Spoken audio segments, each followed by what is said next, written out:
Hoy en día ver una muñeca como Barbie nos resulta de lo más común, como si este producto siempre hubiera existido. Sin embargo, a finales de los 50, cuando la muñeca fue lanzada a la venta por primera vez por Mattel, fue algo completamente transgresor, ya que a ningún ejecutivo de la industria del juguete se les había ocurrido que las niñas quisieran jugar a algo más que ser mamás. De hecho, a ningún ejecutivo se le ocurrió, ya que fue Ruth Handler, una de las fundadoras de Mattel, a quien se le ocurrió este concepto de la muñeca que hoy en día conocemos como Barbie. Handler obtuvo la idea ya que su hija disfrutaba de jugar con muñecas de papel a las cuales les podías cambiar el atuendo, y se dio cuenta de que no existía una muñeca tridimensional con la que las niñas pudieran jugar de esta forma. Así fue como nació el concepto de Barbie. Tú también, primo, tú también vas a hablar de Barbie. Ya me tiene harto Barbie. Primero que nada, buenos días, primo. ¿Qué van a tener de buenos? ¿Qué no eras un canal de superhéroes? ¿Y ahora por qué vienes tan de malas, tío? Pues es que mira, sobrino, ya estoy harto de la ideología de género y la cultura woke. El otro día, por quedar bien con una chava, fui a ver la de Barbie y es puro discurso hembrista y antihombres. ¿Tú saliste con una mujer? Aunque ustedes no lo crean, algunas personas consideran que yo tengo un alto capital erótico.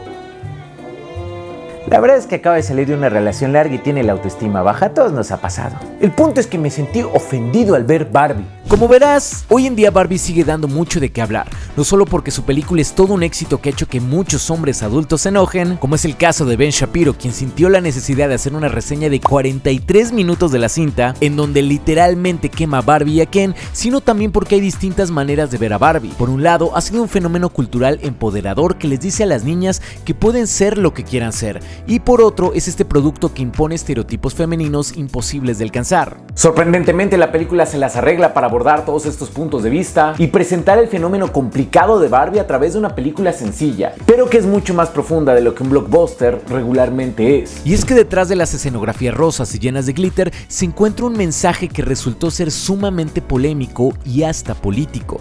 De todo esto vamos a hablar el día de hoy, ya que hay varios mensajes dentro de la cinta de Barbie que podemos explorar y desmenuzar. Cabe aclarar que este video sí contiene algunos spoilers pequeños de Barbie, no detalles específicos de la trama, y creo que son cosas que ya se han visto en los trailers, pero bueno, lo dejo a tu consideración. A los verdaderos hombres no nos importan los spoilers de Barbie, fíjate. Bueno.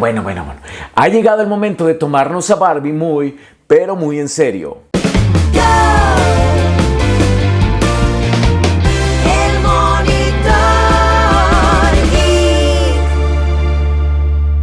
Tenías que hacer tu cortinilla en rosa, ¿verdad, maldito progre? Ya, tío, es un color, no te puede hacer daño. Dime la verdad, sobrino, ¿tú ya eres vegano? No, tío, yo sigo comiendo tacos de manera muy masculina. Más te vale, no quiero que me salga con eso de que carne de soya y esas mamás. Desde los trailers vemos que la premisa inicial de la cinta es que Barbie vive en un mundo llamado Barbieland, en donde todos los días son perfectos y rosas, pero por alguna razón ella y Ken tienen que salir de ese mundo y enfrentarse al mundo real, en donde Barbie se encuentra por primera vez con temas como el acoso callejero. Entonces, Barbie y Ken son dos personajes que experimentan el patriarcado por primera vez. Y esta premisa se me hizo muy interesante porque a través de estos dos personajes podemos notar situaciones que ya consideramos normales porque pues crecimos en un mundo patriarcal. ¿Qué carajos es eso del patriarcado? Empecemos por ahí. El patriarcado es un sistema de reglas y creencias que le dan más poder y visibilidad a los hombres y lo que se considera masculino, mientras que subordina y oculta a las mujeres y lo que considera femenino. Como resultado, existe una desigualdad estructural basada en el género que afecta particularmente a las mujeres. Por ejemplo, en la narrativa de la película, Barbie, al encontrarse en un mundo patriarcal, se siente totalmente incómoda, es acosada y percibe que la tratan como un objeto y no como persona. Por el contrario, Ken se percibe como importante y en unos pocos momentos se da cuenta de lo que el patriarcado es, las ventajas que él tiene en este sistema, y decide importarlo a Barbieland. Pero eso ya no existe, primo. ¿De qué se quejan las mujeres? Para muchas personas el patriarcado ya acabó porque las mujeres ya pueden votar y tienen la oportunidad de estudiar o trabajar. Pero si Barbie hubiera pasado un poco más de tiempo en nuestro mundo, se daría cuenta de que hay una brecha salarial de hasta el 24% entre hombres y mujeres dependiendo de la zona geográfica, que las mujeres dedican el doble de tiempo a labores del hogar no remuneradas, por lo que tienen menos tiempo para dedicarle a su carrera. Casi 2/3 partes de las personas adultas analfabetas son mujeres. Actualmente 153 países tienen leyes que las discriminan económicamente y en 18 de estos países los maridos pueden impedir legalmente que sus esposas trabajen. Y estos son solo algunos ejemplos. El patriarcado sigue existiendo y cuando lo ves a través de dos personajes que nunca lo han experimentado, resulta evidente e incómodo de ver. Incómoda es la manera en la que las Barbies tratan a los Ken. Eso es lo que quiere la ideología de género y la cultura progre. Someternos a los hombres. ¿Se te hizo injusta la manera en la que las Barbies trataban a los Ken? Si tu respuesta es sí, tienes razón, es injusta. Sin embargo, no hay que olvidar que este mundo dominado por Barbies, en donde los Ken son meros accesorios, es una ficción dentro de la película, una que funciona para hacer una sátira de lo que las mujeres viven en el mundo real. Entonces la idea es que digas algo como: ¿qué mal tratan a Ken en esta cinta ficticia? Quizás nosotros como hombres deberíamos de ser más conscientes de la discriminación que ejercemos hacia las mujeres en el mundo real, en vez de hacer esto. No solo eso, sino que si te sentiste ofendido por la manera en la que tratan a Ken en esta ficción, pues entonces estás de acuerdo en que la representación mediática es importante. Esto implica en que también deberías de estar de acuerdo en que a las mujeres y a las minorías se les represente mejor en el cine. Pero muchos solo se quedan en el: detesto la manera en la que nos representan a los hombres en esta película. Debería de sentir más empatía por otros grupos de personas discriminadas o subrepresentadas en la ficción. Nah, solo detesto esta representación. Lo que te choca, te checa, tío. ¿Tú desde cuándo eres psicólogo, sobrino? De hecho, desde la publicidad se manejó este concepto en el que minimizan a Ken, enfatizando que Barbie puede ser cualquier cosa que se proponga, mientras que Ken simplemente es Ken, algo que molestó muchísimo a algunas personas. Y bueno, Ken es un fenómeno interesante en sí mismo, porque es una parte muy importante del lore de Barbie. Pero para poder comprender bien este personaje y lo que significa dentro de la franquicia, vamos a ver las 40 películas animadas de Barbie. Vamos a llamar a una experta para que nos hable del tema. No querían ver las 40 películas en 3 días, ¿verdad? Ni tú las quieres ver así, no te hagas, no nos eches la culpa. Hola, mi nombre es Ana Paniagua, mejor conocida como Salarey. Soy una artista digital, creadora de contenido y coleccionista de muñecas de Barbie. Vamos por partes. Si la muñeca Barbie fue un éxito desde el principio, ¿para qué se creó Ken? Mi amiga Salarey lo explica. Barbie se crea primero en 1959.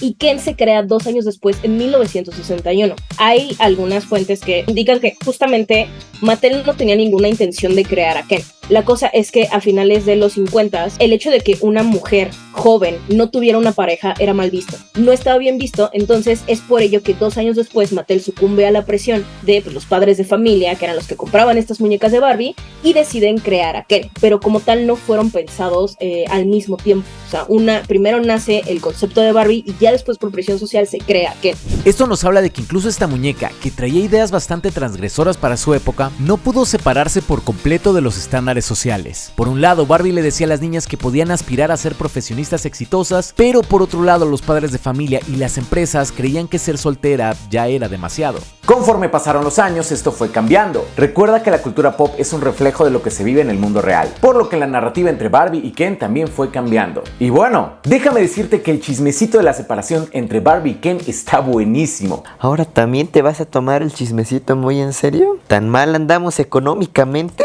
Como tal, Ken es creado como la pareja de Barbie, el novio de Barbie. No existía como un personaje independiente como en el lore del Barbieverso hasta 2004 que se separan y dejan de ser novios para pasar a ser amigos. Pobre Ken, no sabía que también era un soldado caído. Ya me cae mejor, me identifico. ¿Y por qué lo dejó Barbie? Más o menos por el 2004 lo que estaba pasando con Barbie es que estaba perdiendo ventas a comparación de MGA, que eran los que estaban creando las Bratz. Fueron las únicas muñecas que lograron destronar a Barbie del número 1 de ventas de muñecas en todo el mundo. Entonces, mucho del concepto de las Bratz iba acerca de esta como moda más juvenil, como más trendy. Esta parte de no necesito tener como un novio, no necesito esta parte como de los trabajos o del rosa. Se burlaban mucho de esta hiperfeminidad de Barbie. Entonces, mucha gente apunta que justamente como por esta pérdida de ventas de las Barbies en contra de las Bratz, es que como que quieren revolucionar un poquito toda la historia de Barbie o el lore de Barbie. Entonces como que ya el hecho de que Ken siguiera siendo su novio pues no era muy trendy en esos momentos. Y hablando de Ken, él también juega un papel muy importante en la película. En esta analogía del patriarcado, pero a la inversa que la película Barbie nos presenta, y guardando su justa dimensión, ya que ningún Ken fue violentado físicamente en Barbieland. A Ken le cuesta trabajo sentirse autónomo, encontrar quién es él sin definirse a partir de Barbie,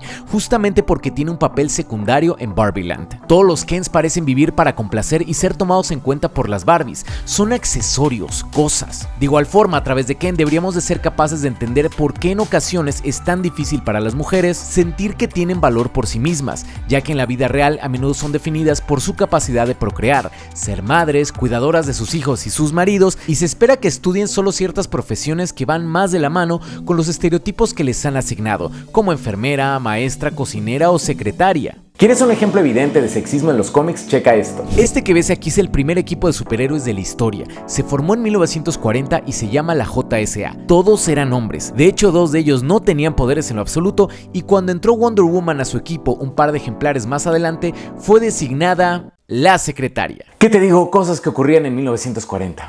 Hoy en día las cosas obviamente han mejorado, pero estos ejemplos sirven para entender que la representación en los medios y en la historia son importantes. Por ejemplo, cuando Ken entró a nuestra realidad, se dio cuenta de que nuestro mundo estaba lleno de representaciones positivas en donde hombres decididos y a caballo éramos los protagonistas de la historia, lo cual le hizo darse cuenta de que él también podía hacerlo y que él también tenía valor. ¡Qué tontería, primo! Nuestro mundo no se somete a las mujeres a través de historias. Es tan tonto como irse a ver Barbie vestido de rosa. ¿Qué no fuiste tú disfrazado de Spider-Man a la de No Way Home, tío? Es completamente diferente, sobrino. Pero por... Te estoy diciendo que es completamente diferente. Pero... Ya, si fueras pared te pegaría, ¿eh? ¿Estás seguro que eso de someter a través de historias es una exageración, primo? ¿Has notado lo similar que es la historia de Barbie y Ken a la de Adán y Eva? En la narrativa de la película no existe un Ken sin Barbie. De hecho, el producto de Ken fue creado para ser un complemento de lo que Barbie era, y esto es reflejado en la película a través de una sociedad llamada Barbieland, en la que las Barbies son quienes dominan y los Kens parecen no tener voluntad o anhelos propios. Por otro lado tenemos a la Biblia, uno de los libros más influyentes en la historia del mundo. Aquí se nos habla del mito de Adán y Eva, en donde ella es creada de la costilla de Adán para ser su compañera, un complemento de lo que él es, lo cual se ve reflejado a través de esta creencia que muchas personas todavía tienen de que el hombre es la cabeza de la casa y que la mujer tiene que someterse a él. Ya dilo, primo. Entonces, según la película de Barbie, los hombres somos los malos. Fíjate que no, esa es la lectura más básica que le puedes dar a la cinta. Y te dijeron básico, tío. El villano de la cinta no es ni Ken ni los hombres, es el patriarcado, que no es lo mismo. Muchas personas no lo saben, pero el patriarcado afecta también a los hombres, ya que se nos imponen estereotipos de género que nos dicen que tenemos que ser rudos, no expresar nuestras emociones, ser proveedores y que cualquier acercamiento a lo femenino pone en juicio nuestra masculinidad. De hecho, estos estereotipos culturales también le afectan a Ken, a quien a menudo se le ve como un no hombre, o vaya que es muy femenino para ser el novio de Barbie. Por ejemplo, aquí en Latinoamérica frecuentemente se dice que Max Steel es el novio de Barbie, ya que cumple más con el estereotipo de masculinidad hegemónica. Y Mattel está consciente de esto, y es por eso que de repente han llegado a retirar algunos productos. Alan, que sale en la película, es descontinuado porque lo asociaba, o sea, como que se asociaba ahí como que era pareja de Ken, porque su empaque decía, ¿no? Como de le quedan toda la ropa de Ken. Entonces no, los hombres no son los malos de la cinta, es el patriarcado, y a pesar de que este sistema le afecta más a las mujeres, también nos afecta a los hombres en la manera en la que nos relacionamos y nos expresamos. De hecho, las marcas también saben esto, y es por eso que de repente crean nombres de productos diseñados específicamente para no herir nuestra hombría. Por ejemplo, ¿sabías que el término figura de acción deriva directamente de las Barbies? Este término fue acuñado por Hasbro en 1964 para promocionar su nueva línea de juguetes G.I. Joe, ya que sentían que los niños no comprarían algo llamado Boys Doll. Doll en inglés realmente puede ser muñeca o muñeco, pero la compañía sintió que la connotación era más femenina. Y vaya que tuvieron razón, G.I. Joe se convirtió en un masculino y comercial éxito para la compañía, a pesar de que básicamente seguía el mismo modelo de negocios que Barbie. Es decir, se trataba de un muñeco que podía cambiar de atuendos, para el cual podías comprar distintos accesorios y vehículos, y ahí estaba la ganancia. Con el tiempo, el término se popularizó y ahora todos estos muñecos dirigidos principalmente a los niños son llamados masculinamente figuras de acción. Un día que veas a tu tío el Boomer, le cuentas esta historia. ¿Yo qué? Y me platicas en los comentarios a ver qué te dice. Mi linterna verde de Kingdom Come no es ningún muñeco, primo, es una figura de acción. Y solo por eso me robé la cerveza que tenías escondida en el refri. Espera, no te vayas a tomar, ¿Sin alcohol? ¿Compraste cerveza sin alcohol? De hecho, se quedó de una reunión. ¿Qué sigue? ¿Usar falda? ¿Leche de almendra? Bueno, en realidad la leche de almendra sí me gusta porque contiene varios. ¿Cómo le hiciste para romper 2 veces la misma ventana? La reparé mientras estabas dando tu discurso progre, pero ahora la volví a romper de puro pinche coraje. Pero a ver, o sea, ya no entendí. Las feministas se quejan de los estereotipos y todo eso, y luchan por tener los pelos verdes, pero ¿Barbie no representa específicamente eso a lo que ellas se oponen? Sí, te entiendo, y creo que es una pregunta interesante. A ver, tío, a veces sí que te luces. ¿Vea que sí, sobrino? O sea, ¿podemos considerar a Barbie un producto feminista? Sí y no, es decir, dependiendo de cómo y con qué se mida, ya que hay una gran diversidad de feminismos y depende de la corriente, época y lugar. Siendo totalmente honestos, no se puede negar que la propuesta de la muñeca Barbie sí fue transgresora en su momento, ya que proponía que las mujeres podían pensarse en individual, sin que su valor estuviera relacionado a la reproducción, ya que, a diferencia de las otras muñecas, era la figura de una mujer adulta y no unas bebés a las que las niñas tenían que cuidar. Sin embargo, la muñeca nace de un sistema patriarcal en el que también es utilizada para perpetuar roles de género y estereotipos de belleza. De hecho, la película se enfoca en la Barbie estereotípica, la que es blanca, delgada y feliz, y hay muchas personas como tu tío el boomer que piensan que si eres feminista no te puede gustar Barbie, el reggaetón o usar bikini. Sin embargo, uno de los postulados feministas más claros es que las mujeres deben poder decidir por ellas mismas qué juguetes usar, qué música escuchar y por supuesto qué ropa vestir. Claro que las feministas también postulan que todo se tiene que ver con las famosas gafas violeta, es decir, verlo desde el punto de vista feminista, cuestionarlo y señalar lo que está contribuyendo al patriarcado. Barbie también ha pasado por ese escrutinio y aunque no ha salido perfectamente bien librada, es completamente válido que, con todo y todo, haya mujeres feministas a las que les gusten las muñecas, dejar a un lado el feministómetro y aceptar que como individuas también tienen derecho a la incongruencia, a relajarse y a no ser duras con otras mujeres ni con ellas mismas. Barbie entonces es una película que es tan feminista como un blockbuster puede ser, y algo que me sorprendió mucho es que menciona abiertamente al patriarcado, algo que no se había visto en una película de este tipo y que lo señala de manera clara como un sistema que oprime y pone en desventaja a las mujeres y que incluso perjudica en algunos aspectos también a los hombres. El discurso del personaje de Gloria, por su parte, ha sido muy compartido en estos últimos días en redes sociales, algo que nos indica que evidentemente ha hecho eco en las mujeres que han asistido a ver esta película. En este discurso, Gloria habla de que parece imposible ser mujer debido a todas las exigencias de belleza, de carrera, económicas y sociales que se exponen a través de este bello monólogo que deja claro que las mujeres, por más que lo intenten, nunca parecen llenar las expectativas de la gente. Ken, por su parte, a través de su acercamiento a la cultura patriarcal, nos demuestra mediante una sátira de la realidad lo injustas que pueden llegar a ser las relaciones sociales y cómo es que las mujeres han sido discriminadas históricamente, reduciéndolas a ser espectadoras de la historia, meros personajes secundarios que tienen la finalidad de verse bien. De esta manera, Barbie se posiciona como una película que puede llegar a ser incómoda, pero únicamente porque nos habla de una realidad que también lo es. Quiero aprovechar para darle las gracias a Salaré, quien me apoyó con la información acerca de Ken, y a Giovanna Espinosa, quien coescribió este guión. Ella se centró en las partes del video que tienen que ver con feminismo, ya que tiene una gran trayectoria como periodista, activista y dando pláticas que tienen que ver con el tema. También ha estado escribiendo algunos TikToks del canal. Yo le llamo mamá. Así que ya conocen a toda la familia. Eso es todo por hoy, yo soy Go y sigue viendo más allá de lo evidente. Un momento, entonces ¿el patriarcado no se trata de caballos?